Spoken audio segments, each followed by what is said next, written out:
ain't drip shit, you know. Hey YouTube, it's your host Taya J, and I am back with another episode on the Glow Talk. And on today's show, we have a very interesting guest here, Brandon.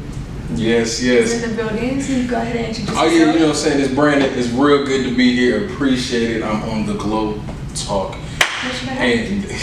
Pleasure to have you. No, I appreciate it. The sisters out here doing big things. I definitely gotta come support black people, support black women, support black businesses. My name is Brandon Cooper. I'm the owner of WaterTree USA, the best alkaline water in the DF Dub, coming to a city near you. So. Okay, the best alkaline water. So you said it's the best. What makes it the best? Yeah, so what makes it the best is I do a 12-step reverse osmosis filtration. Short and simple, I filter mine through minerals 12 times to make it alkaline. So by doing that, I take away a lot of the total solids, a lot of the extras out, the chlorine stuff out, and by doing that, make it a crisper taste.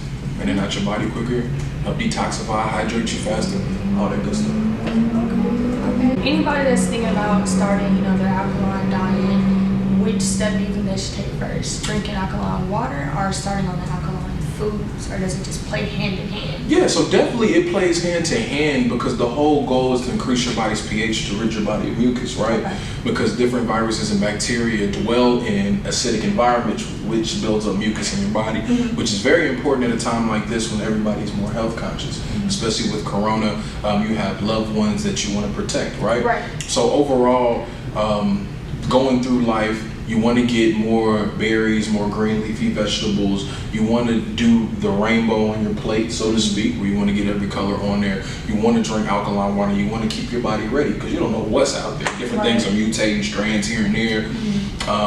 So you just want to keep your body's defense mechanisms ready at all times. Hey, he's dropping knowledge, y'all. Y'all need to be listening. Y'all better be listening to this man. Okay. You said the name of the company is called WaterTree. How did you come up with the name? Yeah, so basically, I started the business with my uncle, right? Rest in peace, Carlton Fitzgerald. And my uncle and I started the business, and he was very into alkaline water. Okay. He was a cancer survivor. Wow. Right, yeah, definitely. And so he had already changed his diet, he changed the way he eats, changed what he drinks. He's very passionate about this. Me, myself, I was in business school. I was in my first year of business school, really trying to find out what I wanted to do. And he was a former entrepreneur. It was just a business opportunity that was there. And our main focus was to bring a tangible resource to the black community. Okay. Right, so black people always have somewhere to get their water from. Right.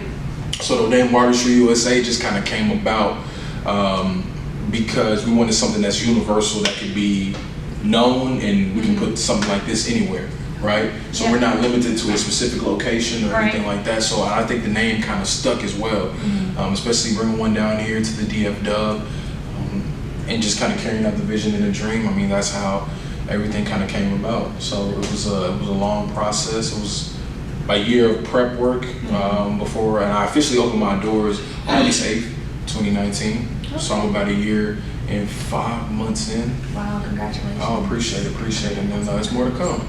So, owning a business, has there been any hardships, any trials and tribulations? Definitely owning a business on your own, a very, very stressful, and it's a lot of things new that you can't predict, right? So going into this was the first thing I've ever done, and being so young, I was like, look, at the time I was 23, I'm 25 right now. I was single, no kids. I was like, look, I can invest my own to this. And of course, after my uncle had passed, that was like my mentor. That was like, the guy I was seeking to for help, advice, to go through this process. And then that kind of like opened my eyes, like, damn, what do I do? Right. So the hardships just came about really running a business through a pandemic, running a startup business where you're trying to get more investment capital, you're trying to get working capital.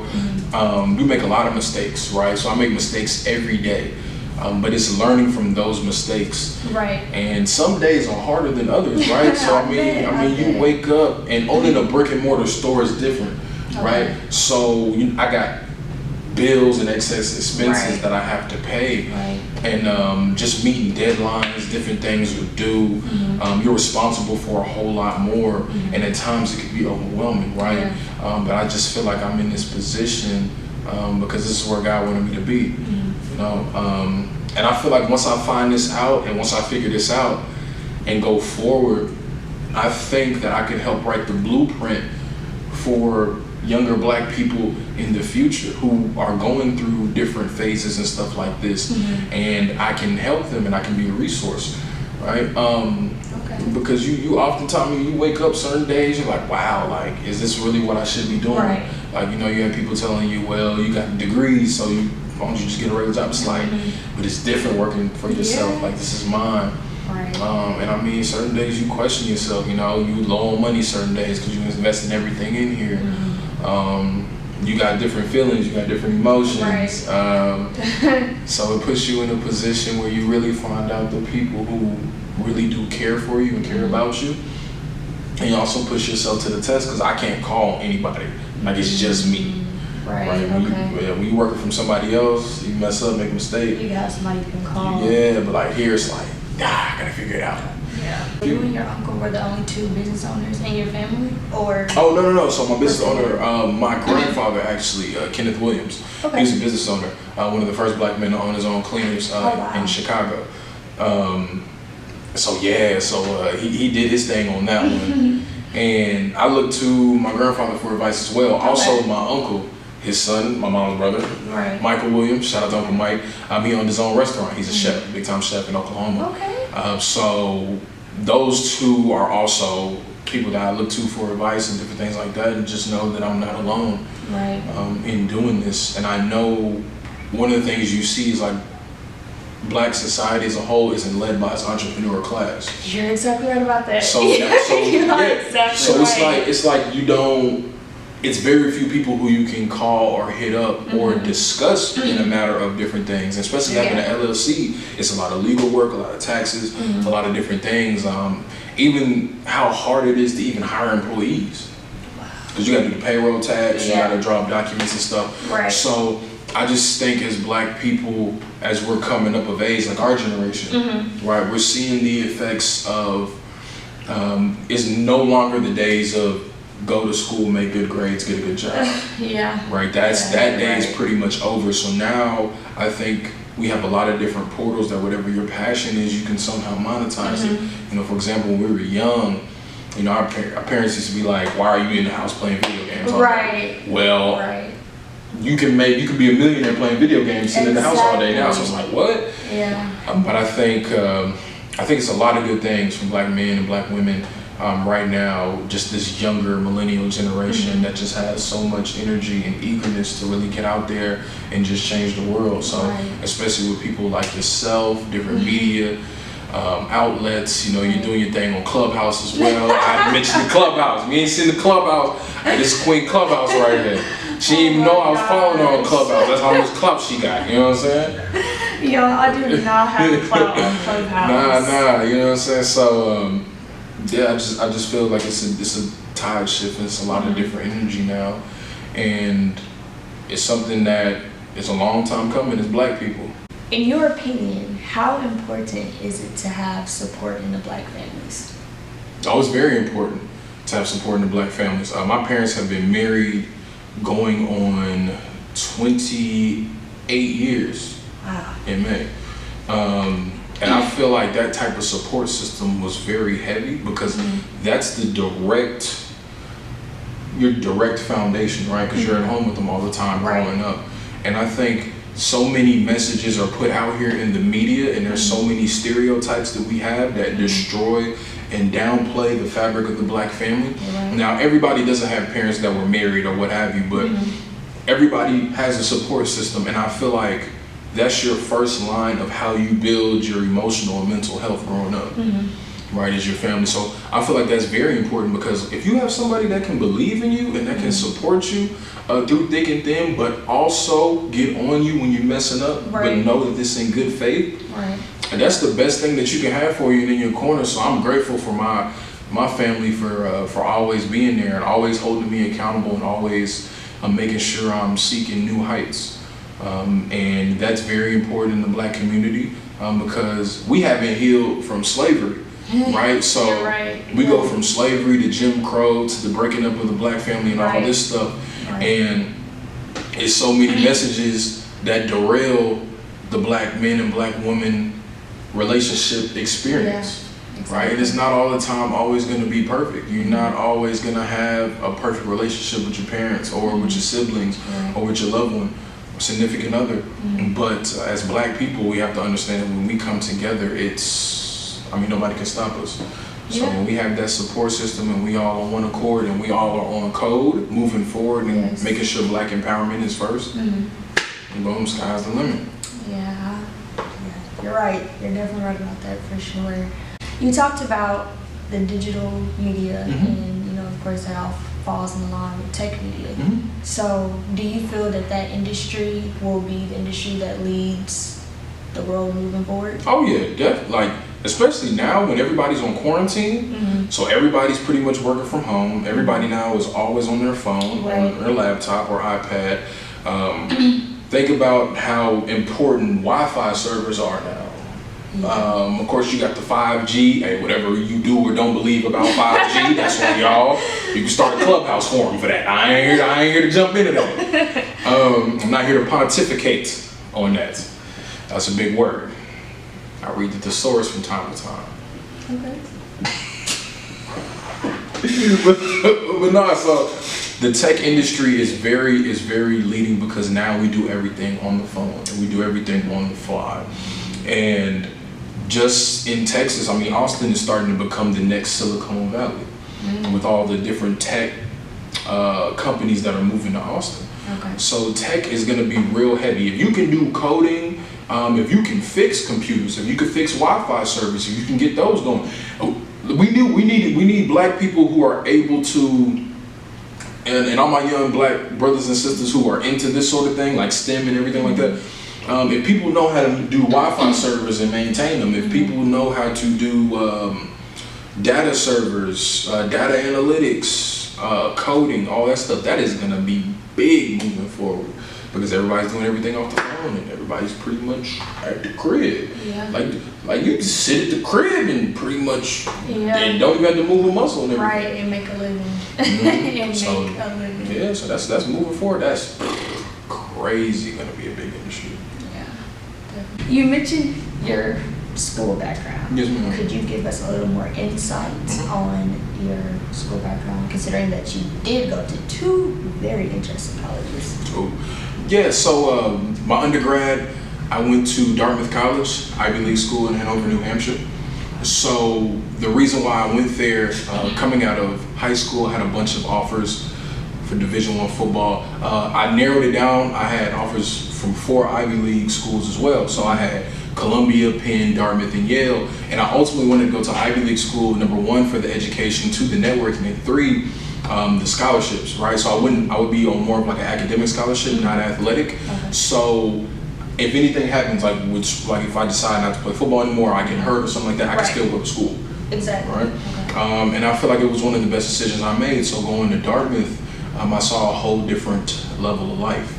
So being the furthest north in Hanover, New Hampshire, we're in the middle of the woods, it's beautiful out there, and just that experience alone of getting around a different group of people who you're not used to, right? So it just opened my eyes to a lot of different things, and I started really thinking about life after football. Okay. So Dartmouth is a liberal arts institution, so I majored in sociology there.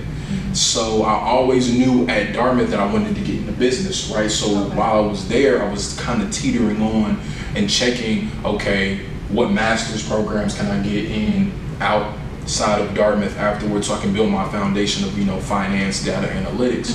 So after my senior year of football, I go back home and actually just having a conversation with my uncle. He was, rest in peace, Carlton Fitzgerald, he was just like, what do you want to do as far as next steps? I was like, I really want to get into business. So when analyzing and talking to a few of his friends and different partners, I said, okay, I want to go to grad school. So that's when I started studying for the GRE and I started applying to different grad schools, and ultimately I got accepted into SMU Cox MBA program. So literally I graduated from Dartmouth June 2017. 2 months later in August, I'm at orientation at SMU. Wow. And it was perfect because I knew Dallas was a booming market, and I knew I wanted to be here after I graduated, and I knew it was close to home and it's cool. So upon graduating there, I start SMU's business school, right? Full-time MBA program. And there, I really accelerated my growth as far as in the business realm. So going there, I didn't have really too much knowledge of concepts of finance, banking, and all that. So the learning curve was crazy, like studying. But once I got the hang of it, and once I got the networking, and once I talked to different people and just got the exposure, like it was just simple things. I was like, I was unsure of, like going into the MBA program. I was 22 years old. Wow. And like everybody else there is like in their late 20s, 30s, and on up. So I'm like, okay, like what do I talk to them about? Like what do I socialize them about? And on top of it, it worked perfectly because I was at class Monday through Thursday, and I worked at GNC Friday, Saturday, and Sunday. Okay. So that experience alone is what molded my business career, right? So going through there, that was when I ultimately decided I wanted to do the entrepreneur realm. Okay. And then, so my second year of business school, I was taking classes for my marketing concentration as well as strategy and entrepreneurship classes. So now I started becoming more comfortable with my elevator pitch, speaking in public, speaking about what I wanted to do. Because if you don't have confidence in what you do, how is somebody else gonna have confidence in buying your product, right? So that helped kind of put the finishing touches on different things, and ultimately I graduated from there May 2019, and those two college experiences opened my eyes to a lot that I wasn't used to.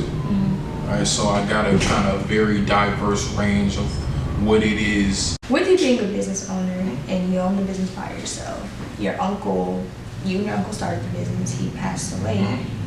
What motivated you to keep going after his passing? So what motivated me to keep going after his passing is just basically just keeping his dream alive, right? So his dream was to promote health and wellness, was to help people, was to promote Black economics, natural resources, those things, and also just owing it to him for being somebody to believe in me, right? Because you owe something to the people that sacrificed for you, that believed in you, right? And the only thing that they really want in return is just for you to be the best possible person that you can be, and you to create change in this world. Right. And that's what keeps me going. What also keeps me going is like my sister. Her and I are very close, so just setting an example for her, setting an example for the next generation coming up, being able to lay the foundation so that when I'm older, I can look back and I can show them, yo, this is the blueprint, this is the book, if you want to start your own business.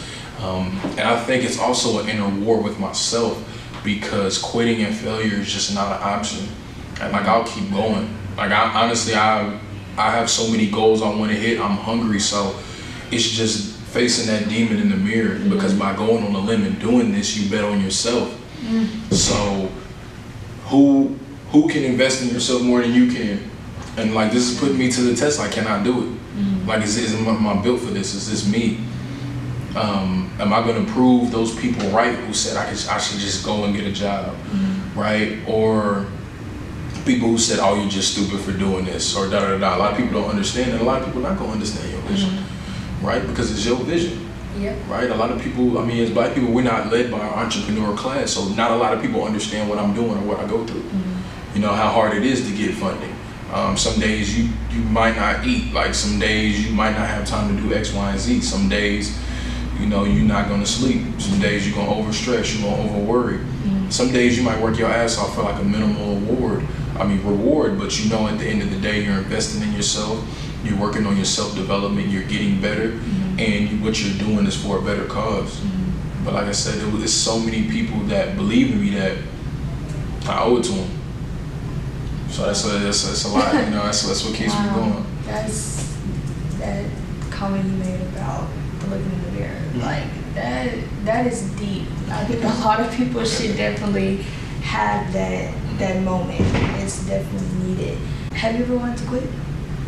I felt like it a few times, because this is new, right? It's a feeling that it's like, you putting your all into it, and it's like, yo, I'm not seeing nothing.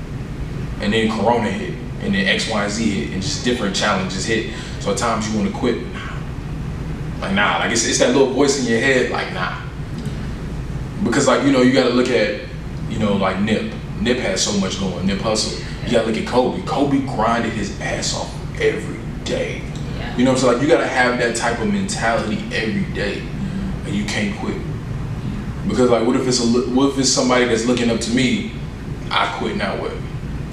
You know what I'm saying? If I quit, what's the alternative? Like, just think about everything you done put into it.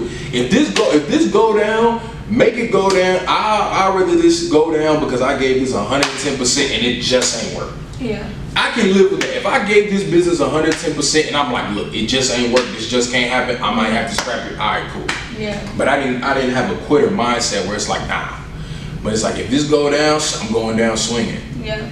You know what I mean? So it's at times you want to, but I feel like that's what makes you, and that's what separates you from the rest of the people. Because if everybody could do this, everybody would. If this was easy, then somebody would have already been doing this, and I would have been able to follow their blueprint. That somebody that looks like me. You see what I'm saying? Or make it that easy, right?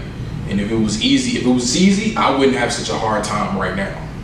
Because the pathway would have already been. Right, would already see what I'm saying? Exactly. But as an entrepreneur, you're gonna have to realize there's gonna be days you wanna quit. There's gonna be days you wanna quit because nobody understands what you're going through. And you're just like, man. Like, you know what I mean? So it's tough, but shows you what you're about. You spoke about your grandpa and your uncle, two main people in your life. You also spoke about your sister and your parents.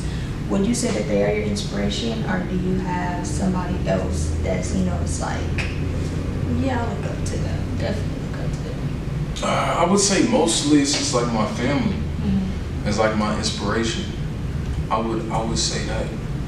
I would say it's mostly they're my inspiration in a lot of things and a lot of goals in life. Now, it's different people that I also aspire and who I look at, right? So I pay attention to Master P a lot because the way he got it out the mud and the way he took that blueprint of guerrilla marketing and guerrilla hustle, like he would, because that No Limit documentary is important. Like, I watch that weekly. Him and his family members, brother, they would go out and just hand out mixtapes, hand out shirts. They like, look, even if you don't like us, you gonna see us everywhere. Right. You know, and those guys, and you know, Master P having a record store, sleeping in his record store, having nothing, grinding, going through it, building an empire, building black ownership, black wealth. He said on No Limit Records, he said everybody had own their own house, own their own cars. He had an umbrella. He did movies, music, sports, all that. Even right now, him and Barry Davis trying to buy Reebok. Wow. Like, Master P is giving out game, does the rap snacks, does X, Y, Z. And just his blueprint of how he hustled, that's like inspiring. Because like he did it on his own terms. Right. And he did it with ownership and he didn't compromise who he was. So that's a real big inspiration. Like, if I could ever meet Master P in real life, I have so many questions I want to ask. But yeah, so like looking at different things like that, I love it. I love it.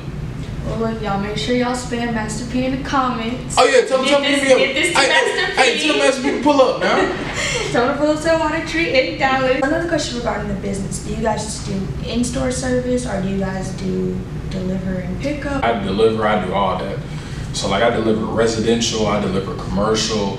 It's a lot of businesses that have those water coolers, have a lot of 5-gallon containers. Go pick them up, refill them, clean them out, drop them back off. I do deliveries, different parts of town, everything. So I'm doing everything. I'm accessible. So got to do something that's a little outside the box, something that your competition not really doing. So Exactly. When people come into the WaterTree to get service, what all services do you guys offer? Oh yeah, so aside from delivery and pickup, I sell 24-pack bottles. I sell 1-gallon containers, 3-gallon containers, and 5-gallon containers with and without the spout. Of course, you could come through. You can bring in any container you got and fill up. I'll just charge you by the gallon. I do sell out fast. Like if I ever restock, I'm out in like a week and a half, 2 weeks. My customers know that. So just continuously check in and hit me up. And even if I don't have any containers left, you can always bring in anything you got and I'll fill it up. I'll always have water. Okay. Hey, look, he telling y'all, he get a restock, you're gonna get in here ASAP. Because it will be gone. First time I came in here, I was like, where's the water? Yeah, so, look, I'm trying to tell y'all, get in here. Oh yeah, and since she been here, people that come in and out, in and out. Yeah, he's very busy. There's no cap in his rap at all. At all. For anybody who is aspiring to be a business owner, do anything in media, all of that, what is one piece of advice you would give them? One piece of advice that I would give them, somebody who's interested in starting their own business or media, I would say, number one, find out your passion and why you want to do it, because that will keep you going. And two, surround yourself with a mentor who can guide you through the process, or who you can see as an example, right? Because it's a lot of people out here doing what you want to do, and I don't want any of you in a position like I am where you just gotta kind of figure it out on your own. Especially if you're getting into media, there's a lot of people doing what you want to do or trying to do what you want to do, right? So it's different mentors that you can seek and you can get after and vet your mentors, right? See, okay, does this person think like me? Is this person coming from the same background as I am? What is his works? What path did he take? What path did he go on? How do other people perceive this person and their work? So that's what I would say. I would say find your passion, find your support group, find your motivation, find your mentor. That's what I would say. Somebody who can scalably guide you through the process and who also understands the social economic dynamics of 2020. That's important. 2021 actually. Damn, I forgot it's the new year. Yeah. Sheesh. Yeah, the year 2020 lost so fast. Fast. It couldn't go by any faster. It went by so fast. You couldn't go by any faster? Man, been waiting. Since March started, we've been waiting on December 31st, 2020. Wow, like, why, hey, that ball, hurry up. That ball need to drop. Hurry up. Redo. So to throw a little curveball into this, for people who don't know how things are done at the WaterTree when dealing with the refills, do you think you could show us how this is done? Just for her, I got you. So after this, it's gonna cut to a short clip of how I do at the water store.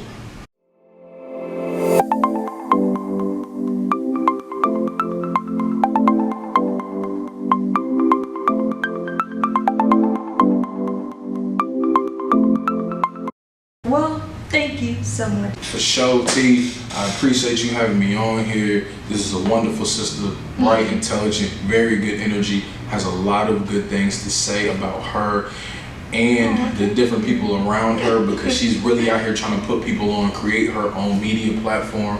I appreciate you for pulling up and interviewing me. Hey, this is Brandon Cooper, WaterTree USA, signing out. You can find me on Facebook, Twitter, and Instagram at WaterTree USA for all of them. That's at WaterTree USA, my social media tag. You can also visit our website, WaterTreeUSA.com. I hope to see y'all soon.